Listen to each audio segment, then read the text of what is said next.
YouTube channel. कैसे हैं आप सब? होप सो आप सब बढ़िया होंगे। So students, in our last class मैंने आपको करवाए topics functional structure and divisional structure. Then मैंने आपको करवाया कि डेलीगेशन के एलिमेंट्स क्या होते हैं एंड डिसेंट्रलाइजेशन क्या होता है। आफ्टर दैट आप सबको पता होना चाहिए बच्चों सेंट्रलाइजेशन एंड डिसेंट्रलाइजेशन में डिफरेंस क्या है, डेलीगेशन एंड डिसेंट्रलाइजेशन में डिफरेंस क्या है। सेंट्रलाइजेशन क्या होता है बच्चों, जब टॉप लेवल मैनेजर ये सोचता है ही इज द सुपीरियर, वो सारे डिसीजन खुद ले रहा है, वो सभी काम खुद, सारा वर्कलोड जो है वो खुद कैरी कर रहा है, वो अपने वर्कर्स पर ट्रस्ट नहीं करता, सब डिसीजन वो खुद लेता है and he is always over burden with the work.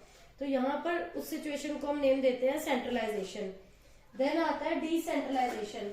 Decentralisation में एट ऑल लेवल, हर लेवल पर पूरे ऑर्गेनाइजेशन में अगर ट्रांसफर हो रही है authority and responsibility, that is known as decentralisation. अगर at each and every level authority transfer हो रही है, that is known as decentralisation. And delegation क्या है? डेलीगेशन में आप जस्ट अपने अंडर सुपीरियर या कोई टॉप लेवल मैनेजर अपने इमीडिएट सबॉर्डिनेट्स को अथॉरिटी एंड रिस्पॉन्सिबिलिटी देता है। वन लेवल पर अगर आप सिर्फ ट्रांसफर कर रहे हैं अथॉरिटी एंड रिस्पॉन्सिबिलिटी को, तो that is delegation of authority, जिसमें आप अथॉरिटी एंड रिस्पॉन्सिबिलिटी दोनों असाइन करते हैं only at one level. And अगर ये ऑल लेवल्स पर हो, डिसेंट्रलाइजेशन ये सभी लेवल्स पर हो। डिसेंट्रलाइजेशन में क्या होता है, पूरे ऑर्गेनाइजेशन में सभी लेवल्स पर अगर हम इस अथॉरिटी रिस्पॉन्सिबिलिटी को ट्रांसफर करते हैं, उससे वर्क लेवल भी क्या होता है, वर्क का लोड भी रिड्यूस होता है एंड वर्कर्स की काम करने में एफिशिएंसी भी आती है। तो decentralisation is good for the firm, कि अगर सब ये सोचे कि वर्कलोड कम करने के लिए हम अपना वर्क जो है थोड़ा सा अपने सुपरवाइजर्स को, सबॉर्डिनेट को अगर शेयर कर दे, जिससे कि काम में एफिशिएंसी भी आए, ऑर्गेनाइजेशन की ग्रोथ भी अच्छी हो। तो बच्चों इस पे बेस में आपको कुछ केस स्टडीज कराती हूँ and you have to identify कि वो फंक्शनल है या वो डिविजनल है या वेदर वो डिसेंट्रलाइजेशन पे बेस्ड है या डेलीगेशन पे बेस्ड है, क्या टॉपिक उसमें पर्टिकुलर फॉलो हो रहा है। तो इसमें मैं आपको फर्स्ट केस स्टडी बताती हूँ। रोहन एक सोल प्रोप्राइटर है, he was running food catering business in north Delhi. ठीक है, रोहन जो है सोल प्रोप्राइटर है, ये फर्स्ट केस स्टडी है बच्चों। अकेले बिजनेस रन कर रहा है नॉर्थ दिल्ली में, उसे ग्रेट सक्सेस मिला अपने बिजनेस में, प्रॉफिट मार्जिन अर्न कर रहा है। Due to excess demand in the market, उसने अपने बिजनेस को एक्सपैंड करा एंड सेपरेट डिपार्टमेंट ओपन करे, परचेज, प्रोडक्शन, फाइनेंस, मार्केटिंग। मतलब वो अकेला फूड कैटरिंग का बिजनेस कर रहा है एंड मार्केट एक्सपैंड करी उसने, उसे प्रॉफिट्स हो रहे हैं, तो वो अपने प्रोडक्ट के अलग अलग डिफरेंट डिपार्टमेंट्स कर रहा है, चाहे वो फाइनेंस है या वो प्रोडक्शन है, सेल्स है या मार्केटिंग है। तो इस टाइप की कैटेगरी को आप क्या नेम देंगे, which type of organisation structure he is following? This is बच्चों functional structure, because Rohan is preparing just food, he is a food caterer, other than that वो कोई और काम नहीं कर रहा। अगर वो फूड के साथ साथ कुछ एडिशनल बिजनेस स्टार्ट करता है, देन यहाँ पर हम उसको डिविजनल स्ट्रक्चर नेम देंगे। सिंगल बिजनेस के लिए हम उसे यहाँ कहेंगे फंक्शनल। ठीक है, देन आता है royal limited decided Vishal is a production manager in auto company. Now case second, Vishal जो है वो एक प्रोडक्शन मैनेजर है in auto company. He held a meeting with production unit including supervisor, foreman and employees. उसने meeting रखी है, ठीक है, प्रोडक्शन यूनिट के साथ। उसने टारगेट सेट करा है 1000 यूनिट्स का 1 मंथ में और एश्योरिटी दी है फुल कॉपरेशन मिलेगी। वो डेलीगेट कर रहा है पावर टू ऑपरेशनल लेवल पर कि टारगेट टाइमली अचीव हो जाए। प्रोडक्शन मैनेजर है वो विशाल जो है, वो ये किसके साथ शेयर कर रहा है जो मीटिंग है, supervisor, foreman and employees. One level अगर वो नीचे शेयर कर रहा है अपनी अथॉरिटी, अपनी रिस्पॉन्सिबिलिटी, उन्हें टारगेट दे रहा है, तो you can say this type of structure is delegation of authority, वो यहाँ पर फॉलो कर रहा है। डिसेंट्रलाइजेशन तब होता अगर वो प्रोडक्शन मैनेजर बाकी सभी डिपार्टमेंट्स को अपने अंडर होल ऑर्गेनाइजेशन में सभी को वो अथॉरिटी एंड रिस्पॉन्सिबिलिटी अगर असाइन करता। यहाँ पर उसने मीटिंग फिक्स करी सुपरवाइजर के साथ, फोरमैन के साथ एंड एम्प्लॉइज के साथ, एंड उनको टारगेट दिया कि उन्हें इतने यूनिट्स बनाकर देने हैं। तो 1 लेवल तक जब आप अथॉरिटी रिस्पॉन्सिबिलिटी देते हैं, that is known as delegation of authority. Then इसके बाद आता है royal limited decided whenever a person reaches a particular age. एक रॉयल लिमिटेड है कंपनी, तो ही विल बी प्रमोटेड। एक पर्टिकुलर एज पे आने पर उसे प्रमोशन मिलती है। तो इस प्लान से इन्फ्लुएंस होकर दूसरी कंपनीज के एम्प्लॉइज ने भी ज्वाइन करा फर्म को कि पर्टिकुलर एज पर उन्हें they will get promotion. But with in few days उन्हें रियलाइज हुआ कि फर्म का तो ये प्री डिटरमाइंड रिलेशन स्ट्रक्चर था विदाउट फ्री कम्युनिकेशन। तो इसके बेसिस पर आप आइडेंटिफाई करें किस टाइप का ऑर्गेनाइजेशन स्ट्रक्चर है। अगर ये रूल्स रेगुलेशंस फर्म ने बनाए हैं कि पर्टिकुलर एज पर आकर आपको प्रमोशन मिलेगी, तो बच्चों ये अगर आपके लिए रूल रेगुलेशन की फॉर्म में आप फॉलो कर रहे हैं तो इसको आप फॉर्मल स्ट्रक्चर कहेंगे, ये इनफॉर्मल नहीं है। इनफॉर्मल में अगर आउट ऑफ फ्रेंडली रिलेशन और अगर आप कोई rule regulation code of conduct नहीं फॉलो करते तो ये इनफॉर्मल होता।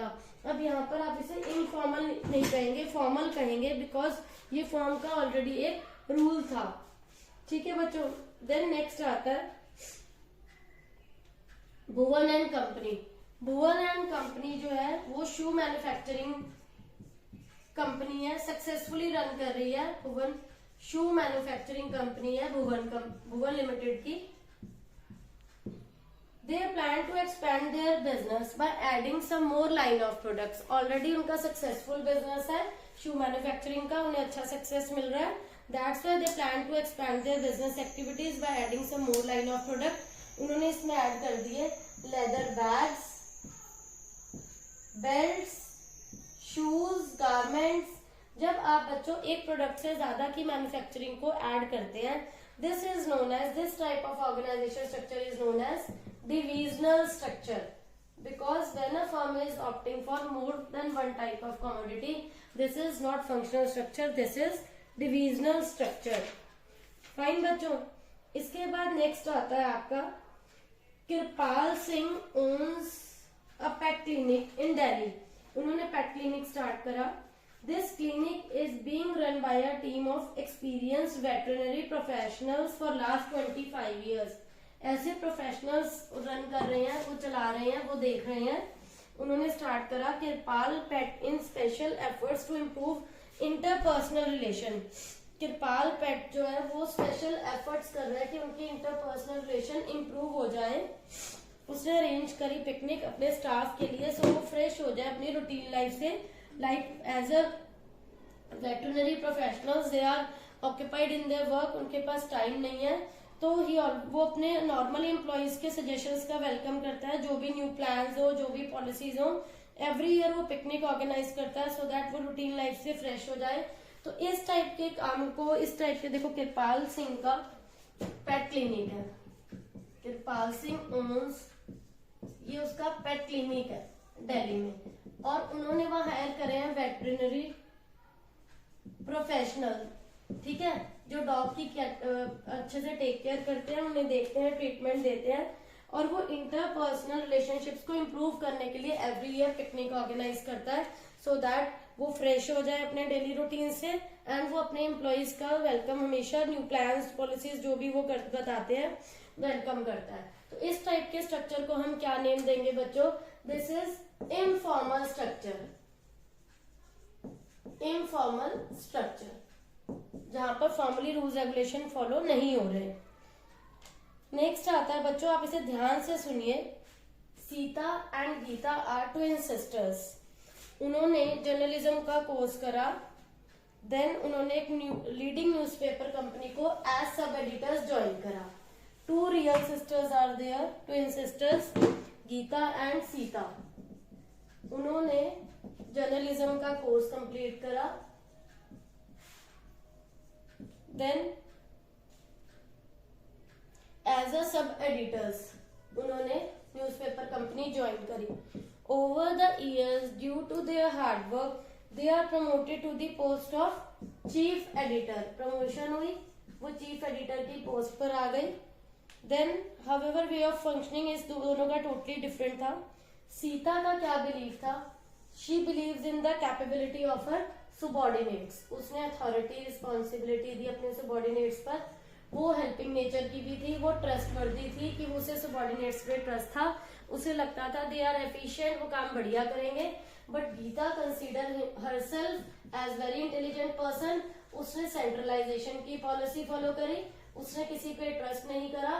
सीता ने अपने सबॉर्डिनेट्स पर रिस्पॉन्सिबिलिटी दी, वो उनके आइडियाज का वेलकम भी करती थी, सीता ने उनको अथॉरिटी भी दी थी रिगार्डिंग दैट। तो इस टाइप की केस स्टडी में क्वेश्चन है, state the concept used by Sita and Gita.